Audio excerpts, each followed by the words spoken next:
Test 2. This is the IELTS Listening test. You will hear a number of different recordings and you will have to answer questions on what you hear. There will be time for you to read the instructions and questions and you will have a chance to check your work. All the recordings will be played once only. The test is in 4 parts. At the end of the test, you will be given 10 minutes to transfer your answers to the answer sheet. Now turn to Part 1.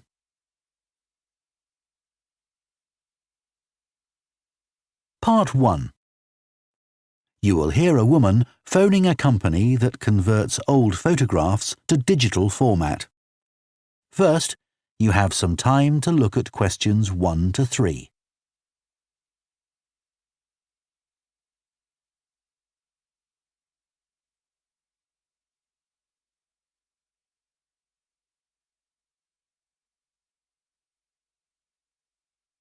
Now listen carefully and answer questions 1 to 3. Hello, Picture Rep. Can I help you? Oh, hi. I saw your advertisement about copying pictures to disk, and I'd like a bit more information about what you do. Sure. What would you like to know? Well, I've got a box full of old family photos that's been up in the attic for years. Some of them must be 50 or 60 years old, and I'd like to get them converted to digital format. Sure, we can do that for you. Right. And what about size?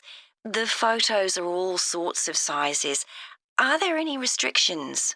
Well, the maximum size of photo we can do with our normal service is 30 centimetres, and each picture must be at least 4 centimetres. That's the minimum we can cope with. Well, that should be fine. And some of them are in a frame. Should I take them out before I send them? Yes, please. We can't copy them otherwise. And also the photos must all be separate. They mustn't be stuck into an album. OK, that's not a problem. So, can you give me an idea of how much this will cost?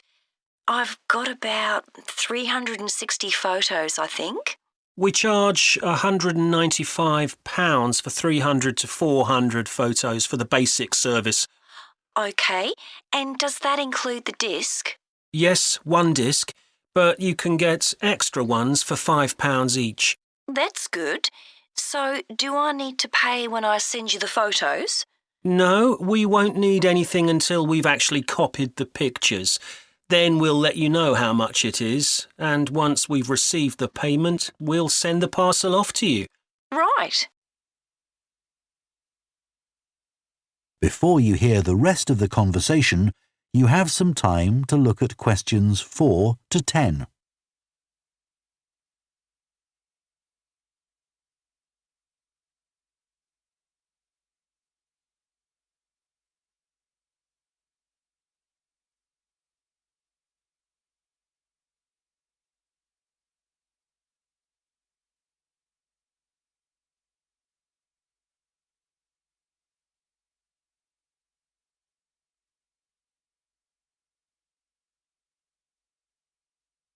Now listen and answer questions 4 to 10.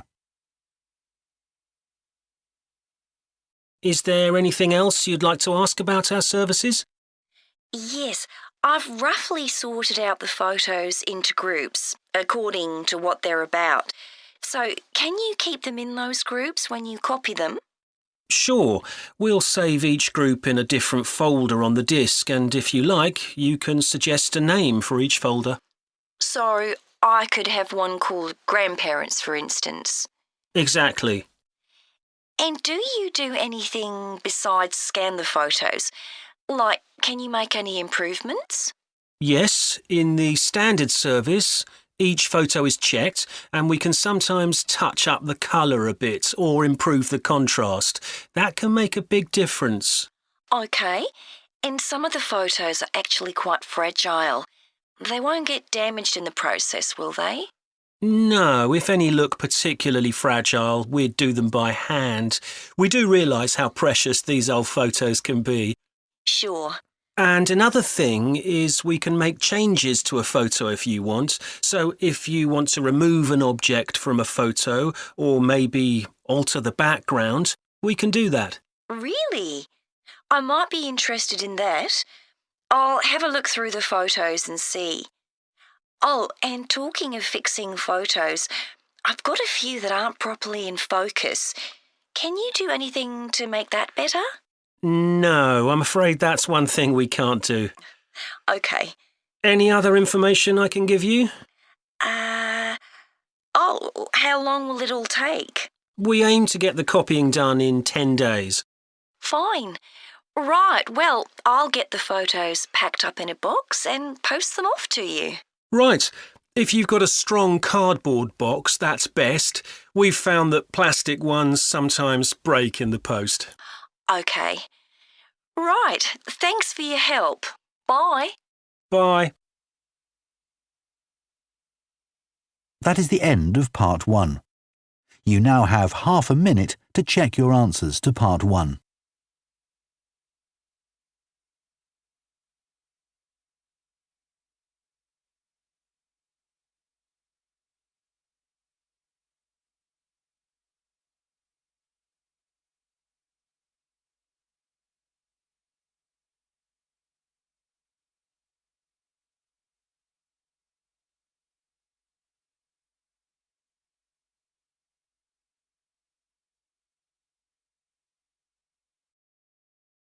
Part 2.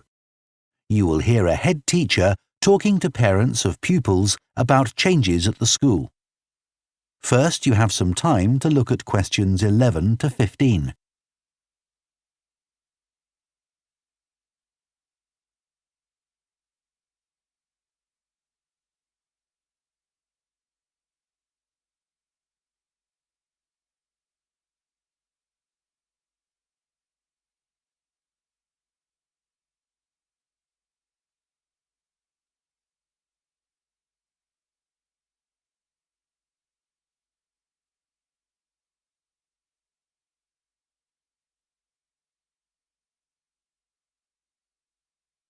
Now listen carefully and answer questions 11 to 15. Good morning, and thank you for coming here today. I'd like to bring you up to date with changes in the school that will affect your children. As you know, the school buildings date from various times, some from the 1970s, some from the last 5 years, and of course, Dartfield House is over a century old. It was commissioned by a businessman, Neville Richards, and intended as his family home, but he died before it was completed. His heir chose to sell it to the local council, who turned it into offices. A later plan to convert it into a tourist information centre didn't come about through lack of money, and instead it formed the nucleus of this school when it opened 40 years ago. The school has grown as the local population has increased, and I can now give you some news about the lower school site, which is separated from the main site by a road. Planning permission has been granted for development of both sites. The lower school will move to new buildings that will be constructed on the main site. Developers will construct houses on the existing lower school site. Work on the new school buildings should start within the next few months. A more imminent change concerns the catering facilities and the canteen. The canteen is always very busy throughout the lunch period. In fact, it's often full to capacity because a lot of our pupils like the food that's on offer there. But there's only one serving point, so most pupils have to wait a considerable time to be served. This is obviously unsatisfactory, as they may have hardly finished their lunch before afternoon lessons start. So, we've had a new food hall built, and this will come into use next week. It'll have several serving areas, and I'll give you more details about those in a minute. But one thing we ask you to do to help in the smooth running of the food hall is to discuss with your children each morning which type of food they want to eat that day, so they can go straight to the relevant serving point. There won't be any junk food. Everything on offer will be healthy, and there's no change to the current system of paying for lunches by topping up your child's electronic payment card online. You may be wondering what will happen to the old canteen. We'll still have tables and chairs in there, and pupils can eat food from the food hall or lunch they've brought from home. Eventually, we may use part of the canteen for storage, but first, we'll see how many pupils go in there at lunchtime. Before you hear the rest of the talk, you have some time to look at questions 16 to 20.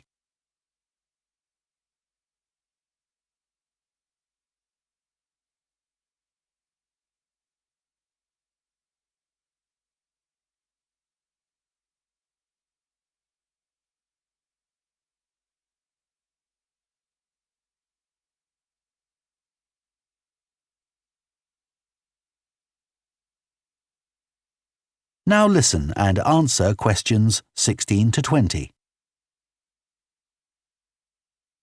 OK, back to the serving points in the food hall, which will all have side dishes, desserts and drinks on sale, as well as main courses. One serving point we call World Adventures. This will serve a different country's cuisine each day. Maybe Chinese one day and Lebanese the next. The menus will be planned for a week at a time, so pupils will know what's going to be available the whole of that week. Street life is also international, with food from 3 particular cultures. We'll ask pupils to make suggestions, so perhaps sometimes there'll be food from Thailand, Ethiopia and Mexico, and then one of them will be replaced by Jamaican food for a week or 2. The Speedy Italian serving point will cater particularly for the many pupils who don't eat meat or fish. They can be sure that all the food served there is suitable for them. There'll be plenty of variety, so they shouldn't get bored with the food. OK, that's all on the new food hall. Now, after-school lessons. These are very popular with pupils, particularly swimming. In fact, there's a waiting list for lessons. Cycling is another favourite, and I'm delighted that dozens of pupils make use of the chance to learn to ride in off-road conditions. It means that more and more cycle to and from school every day. As you know, we have a well-equipped performance centre, and we're going to start drama classes in there too. Pupils will be able to join in just for fun, or work up to taking part in a play. We hope to put on at least one a year. We already teach a number of pupils to use the sound and lighting systems in the centre, and a former pupil has given a magnificent grand piano to the school, so a few pupils will be able to learn at the school instead of going to the local college, as many of them do at the moment. That is the end of Part 2. You now have half a minute to check your answers to Part 2.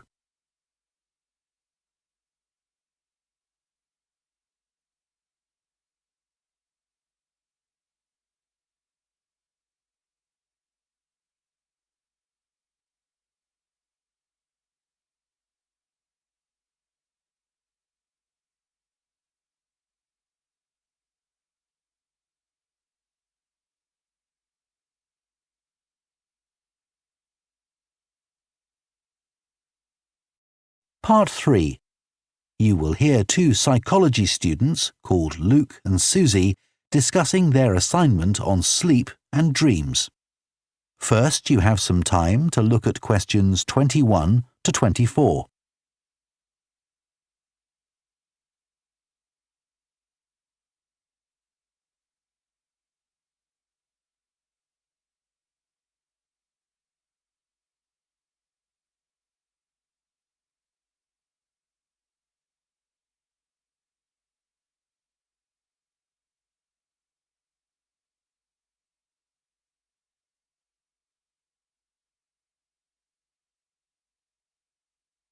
Now listen carefully and answer questions 21 to 24.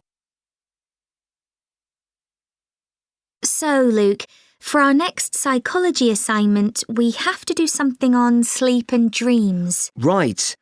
I've just read an article suggesting why we tend to forget most of our dreams soon after we wake up. I mean, most of my dreams aren't that interesting anyway. But what it said was that if we remembered everything, we might get mixed up about what actually happened and what we dreamed. So it's a sort of protection. I hadn't heard that idea before. I'd always assumed that it was just that we didn't have room in our memories for all that stuff. Me too. What do you think about the idea that our dreams may predict the future? It's a belief that you get all over the world. Yeah, lots of people have a story of it happening to them. But the explanation I've read is that for each dream that comes true, we have thousands that don't, but we don't notice those. We don't even remember them. We just remember the ones where something in the real world, like a view or an action, happens to trigger a dream memory. Right. So it's just a coincidence, really. Something else I read about is what they call segmented sleeping. That's a theory that hundreds of years ago, people used to get up in the middle of the night and have a chat or something to eat, then go back to bed. So I tried it myself. Why? Well, it's meant to make you more creative. I don't know why, but I gave it up after a week. It just didn't fit in with my lifestyle. But most preschool children have a short sleep in the day, don't they? There was an experiment some students did here last term to see at what age kids should stop having naps, but they didn't really find an answer. They spent a lot of time working out the most appropriate methodology, but the results didn't seem to show any obvious patterns. Right. Anyway, let's think about our assignment. Last time I had problems with the final stage, where we had to describe and justify how successful we thought we'd been. I struggled a bit with the action plan too. I was okay with the planning, but I got marked down for the self-assessment as well. And I had big problems with the statistical stuff. That's where I really lost marks. Right. Before you hear the rest of the discussion, you have some time to look at questions 25 to 30.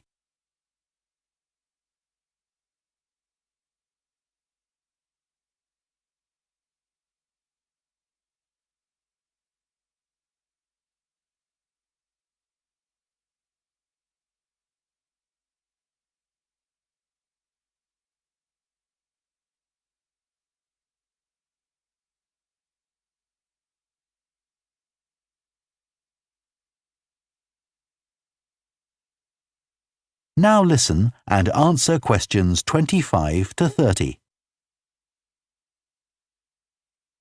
So, shall we plan what we have to do for this assignment? Okay. First, we have to decide on our research question.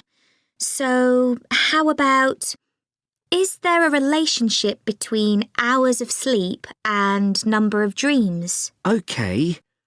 Then we need to think about who we'll do the study on. About 12 people? Right. And shall we use other psychology students? Let's use people from a different department. What about history? Yes, they might have interesting dreams. Or literature students. I don't really know any. OK, forget that idea. Then we have to think about our methodology. So we could use observation, but that doesn't seem appropriate. No. It needs to be self-reporting, I think. And we could ask them to answer questions online. But in this case, paper might be better, as they'll be doing it straight after they wake up. In fact, while they're still half asleep. Right. And we'll have to check the ethical guidelines for this sort of research. Because our experiment involves humans, so there are special regulations. Yes. I had a look at those for another assignment I did. There's a whole section on risk assessment and another section on making sure they aren't put under any unnecessary stress. Let's hope they don't have any bad dreams. Yeah. Then, when we've collected all our data, we have to analyse it and calculate the correlation between our two variables.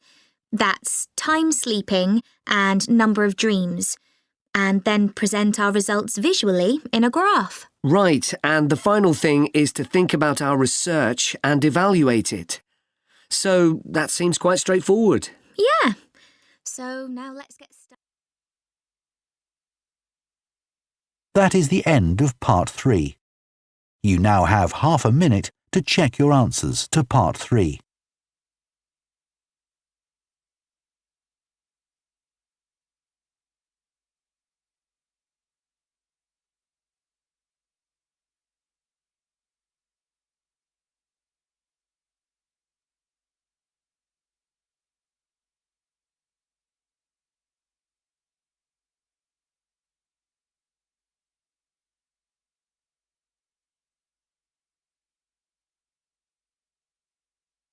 Part 4.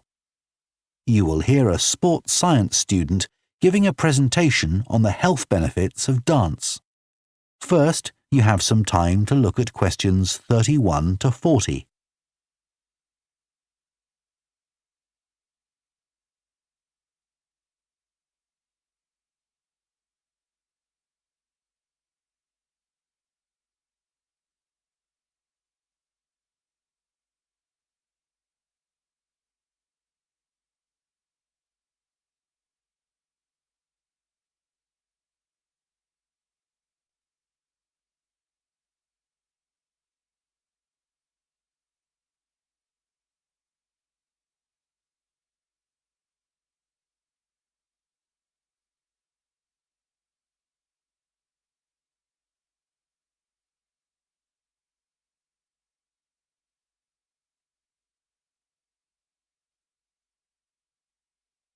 Now listen carefully and answer questions 31 to 40. Dancing is something that humans do when they want to have a good time. It's a universal response to music found in all cultures. But what's only been discovered recently is that dancing not only makes us feel good, it's also extremely good for our health. Dancing, like other forms of exercise, releases hormones, such as dopamine, which make us feel relaxed and happy. And it also reduces feelings of stress or anxiety. Dancing is also a sociable activity, which is another reason it makes us feel good. One study compared people's enjoyment of dancing at home in front of a video with dancing in a group in a studio. The people dancing in a group reported feeling happier, whereas those dancing alone did not. In another experiment, university researchers at York and Sheffield took a group of students and sent each of them into a lab where music was played for 5 minutes. Each had to choose from 3 options: to sit and listen quietly to the music, to cycle on an exercise bike while they listened, or to get up and dance. All were given cognitive tasks to perform before and after. The results showed that those who chose to dance showed much more creativity when doing problem-solving tasks. Dr. Lovett at the University of Hertfordshire believes dance could be a very useful way to help people suffering from mental health problems. He thinks dance should be prescribed as therapy to help people overcome issues such as depression.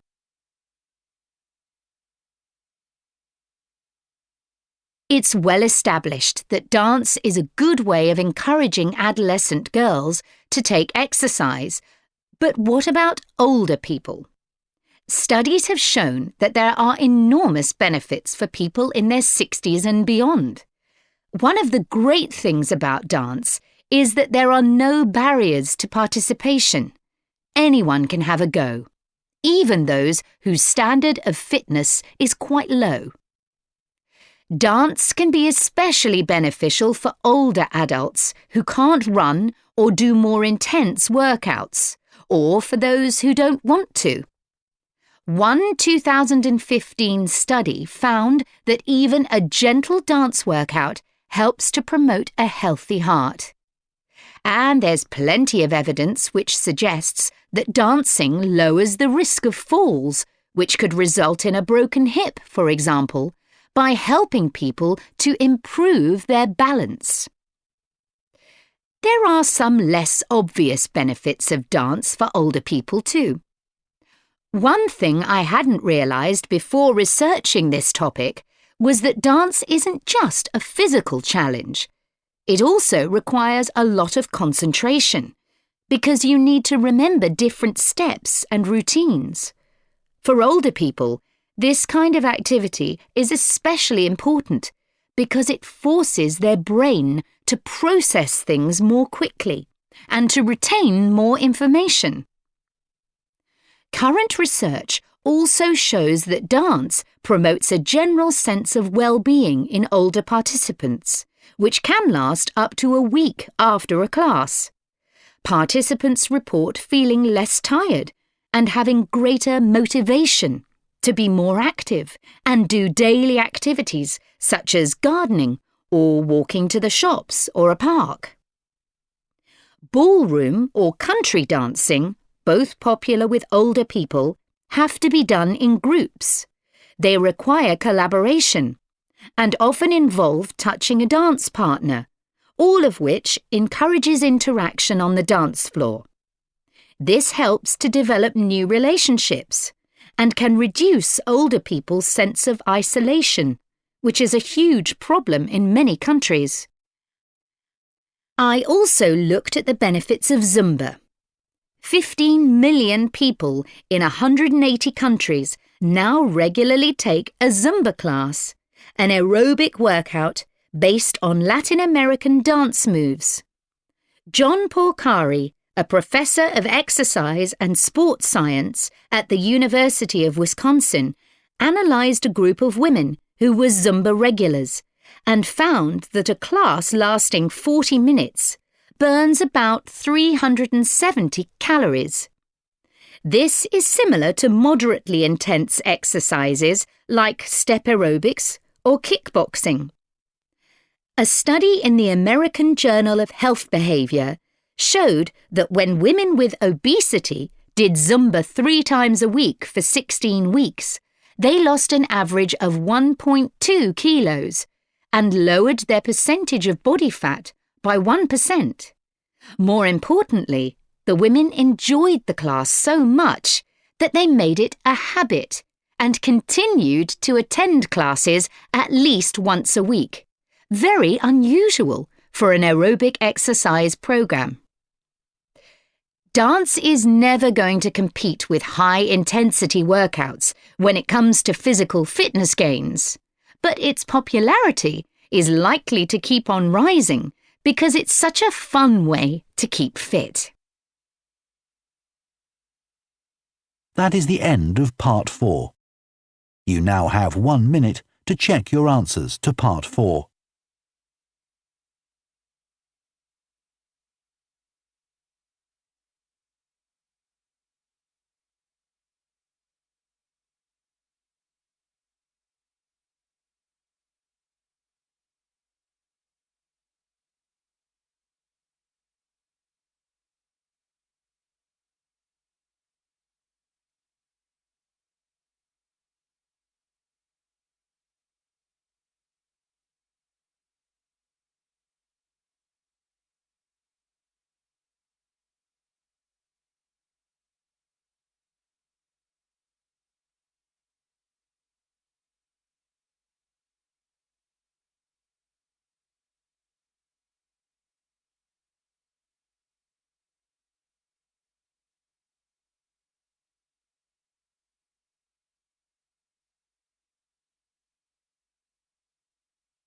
That is the end of the listening test.